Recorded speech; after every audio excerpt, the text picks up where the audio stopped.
Quarter life crisis itu apa sih? Terus gejalanya apa sih? Terus penyebabnya apa sih? Terus tipsnya apa sih untuk kita menangani quarter life crisis ini gitu. Pasti banyak banget info-info menarik yang bakal teman-teman dapatkan di video kali ini. Jadi tonton terus sampai akhir.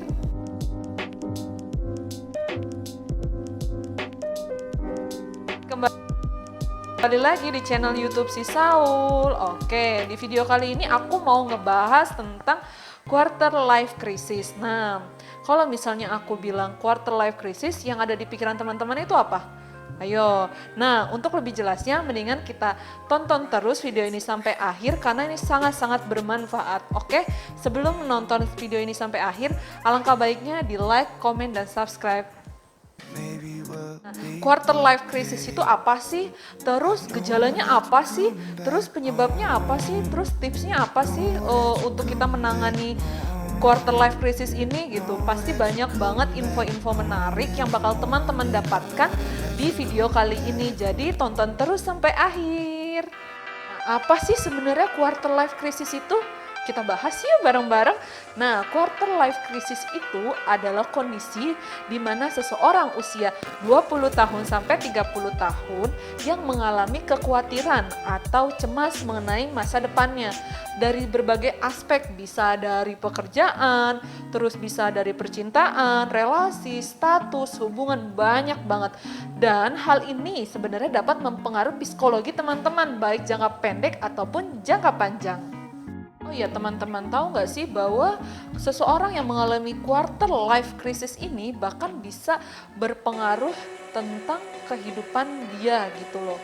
Bahkan ada seseorang yang sampai mengakhiri hidupnya karena mengalami quarter life crisis ini gitu. Karena dia bingung, nggak tahu nih harus gimana nih, harus seperti apa nih. Nah sebenarnya penyebabnya apa sih quarter life crisis ini? Ya kan bisa sampai membuat seseorang itu mengakhiri hidupnya. Penyebabnya itu adalah salah satunya satu, memiliki rasa percaya diri yang rendah, kurang percaya diri, nggak pede gitu. Aduh gue ini apa sih?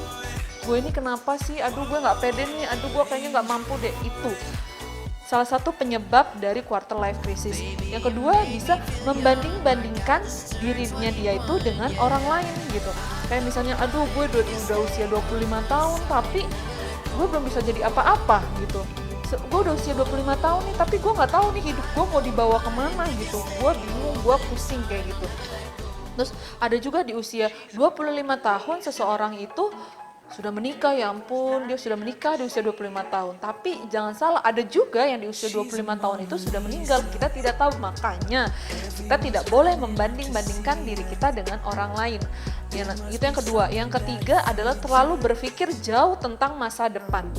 Oh ya, memiliki angan-angan yang tinggi itu tidak disalahkan, tapi kita juga harus bisa melihat diri kita sendiri gitu loh. Terlalu memikirkan masa depan terlalu tinggi itu juga tidak baik. Terlalu berekspektasi tinggi juga tidak baik. Kita harus melihat kemampuan, skill kita tentang diri kita. Itu. Terus yang keempat adalah penyebab yang lainnya itu menganggap diri kita terlalu rendah daripada orang lain gitu. Aduh gue mah apa tuh, gue gak bisa apa-apa gitu. Dia mah orang hebat, ini enggak sama sekali. Kita harus memiliki rasa percaya diri yang tinggi, rasa keinginan yang tinggi gitu. Jangan pernah membanding-bandingkan diri kita dengan orang lain karena kita tidak pernah sama dengan orang lain gitu. Itu yang harus kita terapkan gitu. Karena efek dari quarter life crisis ini sebenarnya sangat-sangat berpengaruh besar gitu. Bahkan bisa sangat berpengaruh tentang psikologi kita, rasa kekhawatiran kita gitu. Nah kayak gini-gini tuh sebenarnya itu nggak baik banget gitu, nggak bagus gitu loh. Oke, tanda dan gejalanya apa sih sebenarnya dari fase ini, dari quarter life crisis ini? Apa ya gejalanya gitu loh? Apakah gejala ini sedang teman-teman rasakan atau sudah pernah merasakan, sudah melewati fase ini? Nah, bisa Anda ketahui nih, bisa teman-teman ketahui gejalanya apa sih nih? Gejalanya itu salah satunya adalah sering melamun. Sering melamun, pasti seseorang pernah sering melamun gitu kan, sering melamun, sering bengong, terus produktivitas kerja menurun, terus performance kerja menurun, terus apalagi sih sering emosi gitu. Jadi kita cuma nanya, Apa? Dia jawabnya emosi kayak gitu kan. Itu bisa salah satunya tanda dan gejalanya. Terus tidak percaya diri, terus susah bersosialisasi sama teman-teman, maunya murung, maunya menyendiri. Itu bisa menjadi salah satu tanda dan gejala seseorang itu mengidap quarter life crisis. Nah, gini teman-teman, ada fase-fasenya nih ternyata dari quarter life crisis ini. Nah, fase-fase ini menurut si Dr. Oliver Robinson dari University Greenwich, ternyata fase-fase ini ada nih. Apa aja sih fasenya? Nah, yang pertama itu fasenya itu fase terjebak dalam pilihan. Jadi kalian itu memulai suatu dengan rasa terpaksa karena terjebak dalam suatu pilihan. Itu fase yang pertama. Fase yang kedua itu apa sih? Berusaha atau memiliki keinginan untuk keluar dari zona nyaman. Kan tadi udah masuk nih ke suatu pilihan. Nah, kalian ada keinginan nih mau keluar dari pilihan itu masuk ke fase yang kedua. Fase yang ketiga apa sih? Keluar dari zona aman. Sudah ada keinginan, terus kalian keluar dari zona aman. Sudah bisa keluar dari zona aman. Yang keempat itu apa sih? Keempat itu apa sih dari fase ini? Yang keempat itu membangun semuanya dari awal, membangun semuanya dari nol.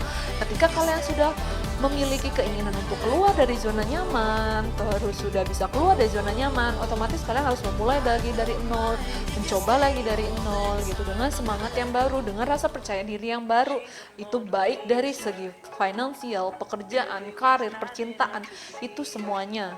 Nah, fase yang terakhir itu adalah komitmen. Dari semua yang sudah fase-fase yang kita lewatin, yang terakhir itu harus komitmen. Ya kan? Jadi harus benar-benar bersungguh-sungguh untuk melakukannya gitu. Karena ini sudah masuk ke fase terakhir, komitmen dari si fase quarter life crisis ini. Hal tersebut menurut Dr. Oliver Robinson dari University Greenwich gitu.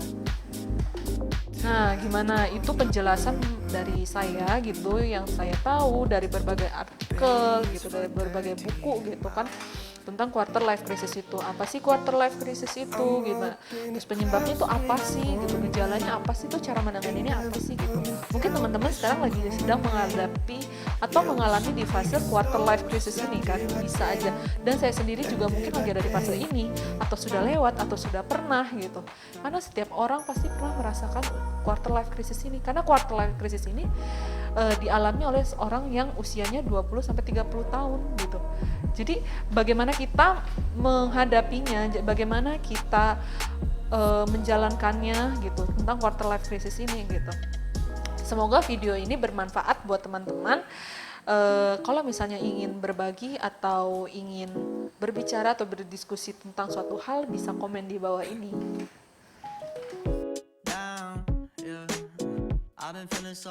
I've been feeling so down, yeah. Can you tell me why?